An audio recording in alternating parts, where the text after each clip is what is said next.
1776년 5월 1일 유럽 전역에 계몽주의의 불꽃이 타오르던 그날 바이에른의 어둠 속에서 하나의 비밀 결사가 탄생했습니다.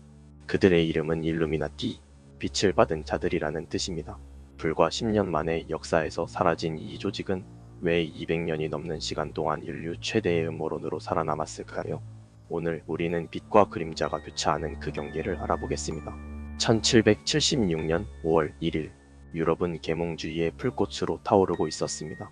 전통적인 권위와 낡은 질서가 무너지고 이성과 자유라는 새로운 이상이 세상을 밝히던 시대였습니다. 하지만 그 빛은 아직 모든 곳에 닿지 못했습니다. 여전히 어둠 속에 갇혀있던 바이에른 공국 그곳의 잉골슈타트 대학에서 이야기는 시작됩니다. 아담 바이스하우프트. 그는 뛰어난 법학 교수이자 열렬한 계몽주의자였습니다. 그러나 당시 대학을 지배하던 예수의 보수적인 그림자에 가려 그의 이상은 숨막힐 듯 억압받고 있었습니다. 그는 생각했습니다. 세상을 바꾸려면 먼저 사람들의 정신을 바꾸어야 한다. 그렇게 잉골슈타트의 어둠 속에서 하나의 비밀 결사가 태어났습니다. 이름은 완벽주의자들의 동맹, 곧 일루미나티, 즉 빛을 받은 자들로 알려지게 될 조직이었습니다. 그들의 목표는 명확했습니다. 인간을 미성년 상태에서 해방시키고 이성과 도덕을 통해 인류를 완벽으로 이끄는 것. 바이스하우프트가 꿈꾼 세상은 군주나 교회의 강압이 아닌 이성에 기반한 도덕성이 지배하는 황금기였습니다. 그들은 회원들을 엄격하게 선발하고 고대의 신비주의적 전통과 새로운 계몽주의 사상을 결합한 복잡한 위계 질서를 만들었습니다. 마치 한 권의 비밀스러운 경전처럼 조직은 세밀하게 짜여진 단계와 의식으로 가득했습니다. 초기 일루미나티는 소수의 지식인과 학생들로 이루어진 순수한 학문적 결사였습니다. 그들은 그리스와 로마의 고전 지식 그리고 철학과 윤리를 탐구하며 세상의 진리를 찾고자 했습니다. 그들의 상징은 미네르바의 올빼미였습니다. 지혜의 여신이 밤의 어둠 속에서도 진실을 꿰뚫어 보듯 그들 역시 숨겨진 진리를 깨우치고자 했습니다. 그러나 이 결사에 큰 변화를 가져온 인물이 나타납니다. 아돌프 프란츠 프리드리히 폰 크니게 남작이었습니다. 크니게는 이미 유럽 전역에 광범위한 네트워크를 가진 프리메이슨의 고위 회원이었습니다. 1780년 그는 일루미나티에 가입했고 그들의 순수한 이념에 프리메이슨의 조직력을 더했습니다. 크니게는 일루미나티의 조직 구조를 개혁하고 신비주의적 요소를 가미하여 대중의 이목을 끌었습니다. 그는 조직의 이름을 바이에른 일루미나티 결사로 바꾸고 기존의 프리메이슨 회원들을 대거 흡수할 수 있는 교묘한 전략을 짰습니다. 그의 영입 능력 덕분에 일루미나티는 눈 깜짝할 사이에 바이에른을 넘어 독일 전역, 심지어 유럽 전역으로 퍼져나갔습니다. 회원 명단에는 고위 귀족, 관료, 교수 그리고 당대의 가장 영향력 있는 지식인들이 이름을 올렸습니다. 문학의 거장 요한 폴프강 폰 괴테 철학자, 요한 고트프리트 에르더 같은 이들도 일루미나티의 이상에 매료되었습니다. 바이스하우프트의 순수한 이상은 크니게 수완을 통해 현실 권력의 중심으로 파고들기 시작했습니다. 이제 일루미나티는 단순한 학술 모임이 아니었습니다. 그들은 비밀리에 사회 전반의 요직에 사람들을 심었고 개혁적인 사상을 전파했습니다. 그들의 목표는 왕정과 교회의 전제 정치를 이성적인 공화정으로 대체하는 근본적인 사회 변혁이었습니다. 그들의 빛은 낡은 체제에 들이온 어둠을 몰아내는 혁명의 불씨가 될 준비를 하고 있었습니다. 하지만 너무 빨리 커진 조직은 내부의 균열을 피할 수 없었습니다. 바이스하우프트의 엄격한 원칙주의와 크니게의 야심찬 실용주의가 충돌했습니다. 누가 조직의 진정한 지도자인가를 놓고 격렬한 권력 다툼이 벌어졌습니다. 빛을 받은 자들은 결국 인간적인 갈등이라는 어둠 속에서 길을 잃기 시작했습니다. 이 내부 갈등은 곧 그들의 파멸을 예고하는 서곡이었습니다. 일루미나티의 영향력이 커질수록 그들을 경계하는 세력의 그림자도 짙어졌습니다.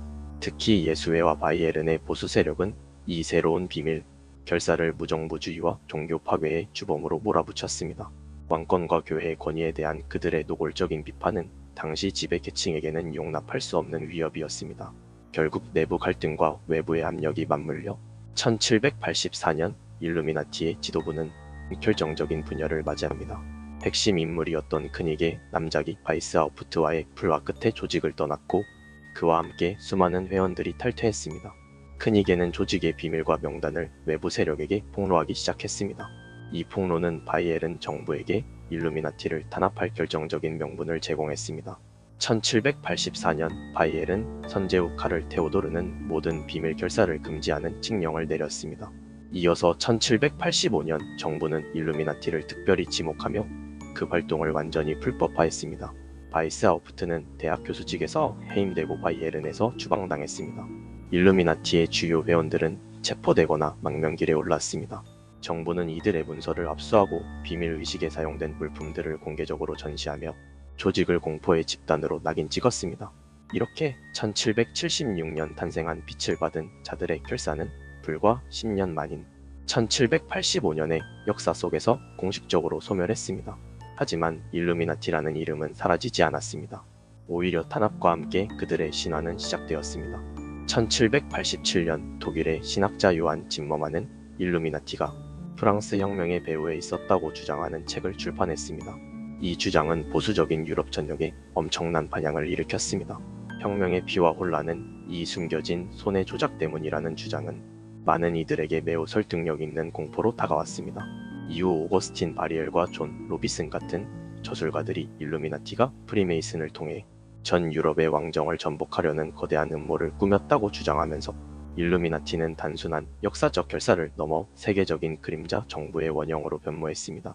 역사적으로 일루미나티는 짧고 조직적으로 미숙했으며 내부 분열로 무너진 평범한 계몽주의 단체였습니다. 그러나 사람들은 그들의 공식적인 해산을 믿지 않았습니다. 정부가 비밀 결사를 탄압했다면 그들은 더욱 깊은 지하로 숨어 들어갔을 것이다. 이 믿음은 수세기에 걸쳐 더욱 견고해졌습니다. 프리메이슨, 로스차일드 가문, 그리고 훗날 등장할 빌더버그 회의 같은 영향력 있는 단체들까지 일루미나티는 자신이 소멸한 자리에서 모든 것을 포괄하는 음모의 대명사가 되었습니다.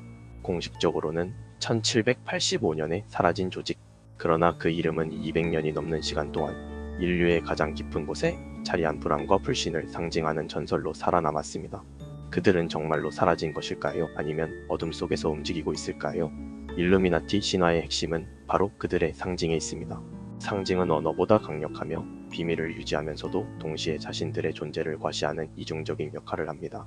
가장 유명하고도 공포스러운 상징은 단연 선미의 눈입니다. 피라미드의 꼭대기에 홀로 떠 있는 눈. 이 눈은 미국 1달러 지폐 뒷면에 선명하게 새겨져 있습니다. 음모론자들은 이 상징을 두고 일루미나티가 미국 건국의 배후에 있었으며 전 세계 금융 시스템을 장악하고 있다는 움직일 수 없는 증거라고 주장합니다. 피라미드 아래에는 라틴어 문구인 NOVUSORDOSECLORUM이 새겨져 있습니다. 이는 곧 새로운 시대의 질서, 즉 뉴 월드 오더, 신세계 질서를 의미한다는 것입니다. 이들이 꿈꾸는 질서는 하나의 세계 정부와 하나의 세계 통화로 이루어진 완벽한 통제 사회입니다. 피라미드의 맨 윗부분 정점은 일루미나티 내부의 최고 엘리트들을 상징합니다. 그리고 그 아래 미완성된 몸통은 그들의 계획이 아직 진행 중이며 언젠가 정점이 몸통과 합쳐질 때 새로운 질서가 완성될 것임을 암시한다는 해석이 지배적입니다. 다른 중요한 상징으로는 전능의 눈, 즉 삼각형 안에 그려진 눈 자체가 있습니다. 이 눈은 그들이 세상 모든 곳을 감시하고 통제하고 있다는 섬뜩한 메시지를 전달합니다. 대중문화 속에서 이 상징은 끊임없이 반복되며 일루미나티의 손길이 엔터테인먼트 산업까지 미치고 있음을 암시합니다. 숫자 13과 23 그리고 666 또한 일루미나티의 비밀 코드입니다. 1달러 지폐 속 미완성 피라미드의 층계 수, 독수리 방패의 줄무늬 수, 심지어 올빼미가 새겨진 면류관의 깃털수까지 모든 곳에서 13이라는 숫자가 발견됩니다. 이들은 이 숫자를 단순한 상징이 아닌 세계 통제 계획의 청사진이라고 주장합니다. 음모론자들은 헐리우드 스타, 팝 아이콘, 세계적인 지도자들이 이 상징들을 공공연하게 사용한다고 지적합니다. 특정 손동작, 신체에 새긴 문신, 뮤직비디오와 영화 속의 은밀한 이미지들, 대중은 이 모든 것이 그림자 정부의 메시지이며 자신들이 세뇌당하고 있다는 증거로 받아들입니다. 이러한 상징과 코드는 일루미나티 신화의 지적인 게임의 요소를 더합니다. 평범한 일상 속에서도 숨겨진 진실을 찾을 수 있다는 믿음은 대중에게 선택받은 자가 되는 듯한 특별한 만족감을 선사하며 음모론의 확산을 가속화시킵니다. 일루미나티 음모론의 심장부에는 그림자 정부의 존재가 있습니다. 이 그림자 정부는 눈에 보이는 권력 뒤에서 실제 세상을 움직이는 초국가적 엘리트 집단을 의미합니다. 그리고 그 중심에는 일루미나티와 그들의 영원한 파트너 프리메이슨이 있습니다. 역사적으로 프리메이슨은 중세 석공 길드에서 유래한 인도주의적 우회 단체입니다. 하지만 음모론 속에서 이들은 일루미나티가 자신의 정체를 숨기고 활동하는 위장 조직으로 묘사됩니다. 프리메이슨의 전 세계적인 네트워크 오랜 역사, 그리고 복잡하고 비밀스러운 의식들은 일루미나티가 침투하여 세계적 규모의 음모를 꾸미기에 완벽한 환경을 제공했다는 것입니다. 미국 건국의 아버지들, 즉 조지 워싱턴, 벤자민 프랭클린 같은 주요 인물들이 프리메이슨이었다는 사실은 음모론에 힘을 실어줍니다. 워싱턴 DC의 도시 설계, 각종 기념물 그리고 국세에 새겨진 상징들이 프리메이슨과 일루미나티의 비밀, 코드로 가득 차 있다는 주장은 수많은 이들을 현혹했습니다. 그들에게 미국은 일루미나티의 첫 번째 실험 국가인 셈입니다. 그러나 그림자 정부는 프리메이슨만으로 구성되지 않습니다. 일루미나티는 이보다 훨씬 광범위한 조직망을 가지고 있습니다. 빌더버그 회의, 전 세계의 주요 정치인, 금융가, 기업가, 그리고 언론계 거물들이 매년 비밀리에 모여 회의를 여는 이 모임은 음모론자들이 지목하는 가장 확실한 일루미나티의 하부 조직입니다. 그들은 이 회의에서 세계 경제와 정치의 주요 의제를 비밀리에 결정하고 언론을 통해 대중을 세뇌할 방법을 모색한다고 주장됩니다. 삼변회와 외교협회 역시 마찬가지입니다. 이들은 전 세계를 하나의 단일 시장으로 통합하고 개별 국가의 주권을 약화시켜 뉴월드 오더를 구축하는 데 핵심적인 역할을 한다고 알려져 있습니다. 심지어 세계적인 부호 가문, 예를 들어 로스차일드 가문이나 록펠러 가문 역시 일루미나티의 최상위 계층으로 언급됩니다. 이들은 세계 중앙은행들을 장악하고 금융 시스템을 통해 국가들을 빚의 노예로 만들어 궁극적인 경제적 통제를 실현하려 한다는 것입니다. 이러한 그림자 정부의 목적은 궁극적으로 전체주의적 세계 단일 정부를 세우는 것입니다. 이들은 인구 감소를 위해 전쟁이나 바이러스를 이용하고 미디어를 장악하여 대중의 생각을 조종하며 첨단 기술을 이용해 모든 개인을 감시하려 합니다. 음모론자들에게 세상은 우연과 역사의 흐름으로 만들어진 곳이 아닙니다. 세상은 계획되고 통제되고 특정 목표를 향해 움직이는 거대한 무대이며 일루미나티는 그 무대의 배후 조종자인 것입니다. 이 믿음은 무질서한 세상 속에서 숨겨진 논리를 찾는 인간의 본능적인 욕구를 자극하며 끊임없이 재생산됩니다. 일루미나티 음모론이 가장 활발하게 꼽히는 곳은 바로 대중문화입니다. 음모론자들은 헐리우드 영화, 팝 음악, 그리고 비디오 게임과 같은 미디어가 일루미나티의 가장 강력한 세뇌 도구이자 동시에 그들의 존재를 과시하는 창구라고 주장합니다. 유명 팝 가수나 래퍼들은 종종 뮤직비디오나 공연에서 일루미나티를 상징하는 제스처를 취합니다. 삼각형 손동작을 만들어 한쪽 눈을 가리는 행위, 혹은 체스판 무늬의 바닥, 올빼미 문양, 뿔 달린 악마 영상의 이미지들이 수없이 등장합니다. 음모론자들은 이들이 단순히 예술적인 표현이나 패션이 아니라고 주장합니다. 이 스타들은 일루미나티의 꼭두각시이며 자신들의 성공을 위해 영혼을 팔았다는 것입니다. 그들은 대중에게 무의식적인 메시지를 주입하여 궁극적으로 뉴월드 오더에 순종하도록 길들이고 있습니다. 예를 들어 모든 것을 보는 눈을 강조하는 뮤직비디오는 통제 사회에 대한 메시지를 전달하며 성적인 이미지나 폭력적인 코드는 사회의 도덕성을 파괴하고 인간을 본능적인 존재로 퇴화시키려는 일루미나티의 계획이라는 것입니다. 음악산업의 거물들은 계약과 의식을 통해 일루미나티의 일원이 되며 그 대가로 세계적인 명성과 부를 얻게 됩니다.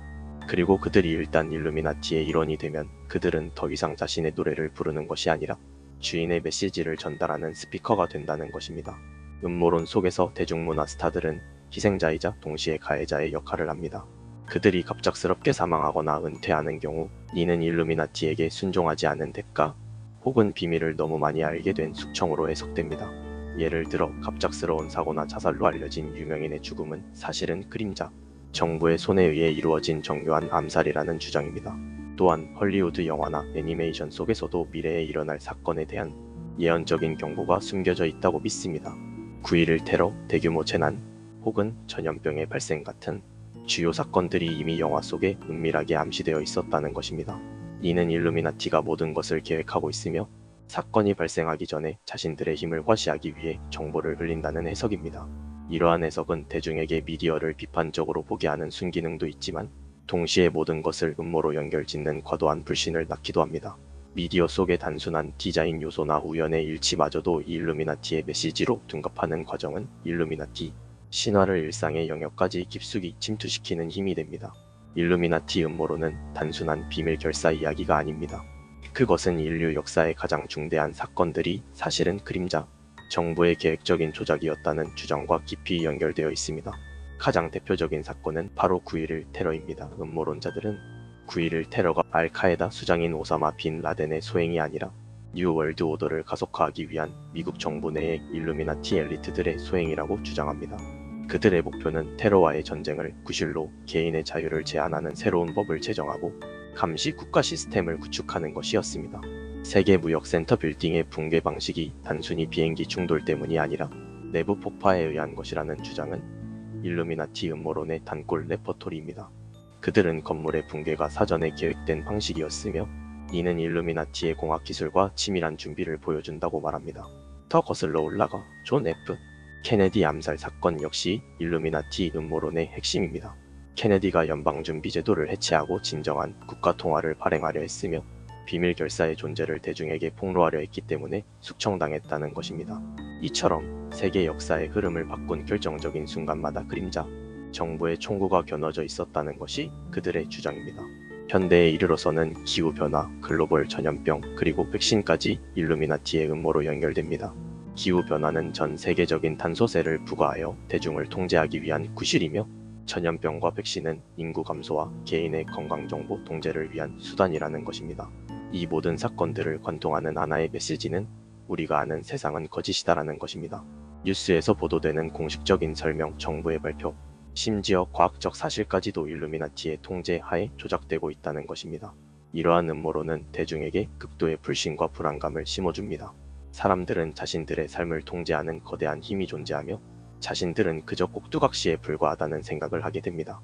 그러나 동시에 이들은 진실을 아는 소수라는 우월감을 느끼며 이 어둠의 세력에 맞서 싸워야 한다는 사명감을 갖게 됩니다. 일루미나티는 이처럼 역사의 중요한 고비마다 만능 해결사로 등장하며 인간의 불안정하고 복잡한 세상에 단순하고 명쾌한 설명을 제공하는 신화적인 존재로 자리매김했습니다. 그들의 이야기는 보이는 것이 전부가 아니다라는 인류의 영원한 의심을 대변하고 있습니다. 21세기의 디지털 혁명은 일루미나티 신화에 새로운 생명을 불어넣었습니다. 인터넷과 소셜미디어는 음모론이 국경과 언어의 장벽을 넘어 빛의 속도로 퍼져나갈 수 있는 완벽한 환경을 제공했습니다. 이제 일루미나티의 활동 무대는 사이버 공간으로까지 확장되었습니다. 그들은 구글, 페이스북, 아마존과 같은 거대 IT 기업을 장악하여 빅브라더 시스템을 구축하고 있다는 주장이 등장합니다. 우리가 사용하는 스마트폰, 소셜미디어 계정, 온라인 쇼핑 기록, 이 모든 것이 일루미나티의 디지털 감옥을 짓는 데 사용되고 있다는 것입니다. 인공지능과 가상현실 기술 역시 음모론의 새로운 소재가 됩니다. 인공지능은 뉴 월드 오더를 통제할 궁극적인 두뇌이며 가상현실은 대중을 현실로부터 영원히 격리하고 조작된 세상에 살게 하려는 일루미나티의 전략이라는 것입니다. 젊은 세대들은 틱톡, 유튜브, 레딧과 같은 플랫폼을 통해 일루미나티 음모론을 접하고 재생산합니다. 복잡한 역사적 사실보다는 시각적으로 자극적이고 단순한 내용이 유행하며 밈의 형태로 빠르게 확산됩니다. 특정 손동작이나 상징을 따라 하는 것이 트렌드가 되기도 하며 이는 음모론이 놀이와 현실의 경계를 모호하게 만들면서 더욱 확고하게 자리잡게 합니다. 일루미나티 음모론은 이제 하나의 거대한 문화현상이 되었습니다. 그것은 단순한 공포가 아니라 세상에 대한 불만, 권위에 대한 불신, 그리고 숨겨진 진실을 알고 싶어하는 욕구가 빚어낸 현대판 신화입니다. 바이스아우프트가 꿈꿨던 이성에 기반한 계몽은 아이러니하게도 200년이 지난 지금 비밀스러운 통제라는 비이성적인 음모론으로 완전히 변질되어 버렸습니다. 자, 이제 우리는 일루미나티라는 이름 아래 펼쳐진 두 개의 병행 우주를 보았습니다. 하나는 역사적 진실의 우주입니다. 1776년 바이에른에서 탄생하여 1785년에 사라진 짧고 미숙했던 계몽주의 비밀 결사의 이야기입니다. 그들의 목표는 이성을 통해 세상을 완벽하게 만드는 것이었으나 인간적인 갈등과 권력의 압력 앞에서 힘없이 무너졌습니다. 그들은 빛을 쫓았지만 그림자에게 먹혔습니다. 다른 하나는 음모론적 신화의 우주입니다. 200년 넘게 전 세계를 조종하며 단일 세계 정부를 꿈꾸는 피라미드의 꼭대기에 앉은 전능한 그림자 엘리트 집단의 이야기입니다. 그들은 음악, 금융, 정치, 언론을 장악하고 상징과 코드를 통해 대중을 기만하며 뉴월드 오더를 향해 나아갑니다. 역사학자들은 일루미나티가 오래전에 소멸했다고 단언합니다. 그들의 영향력은 과장되었으며 프랑스 혁명과의 연결고리 역시 보수 세력의 선동이 낳은 결과라고 말합니다. 하지만 음모론자들은 반문합니다. 세상이 이렇게 돌아가는 것이 과연 우연일까? 왜 세상의 부는 소수의 손에만 집중되는가? 왜 권력자들은 언제나 비밀 회의를 열고 대중은 진실을 알 수 없는가?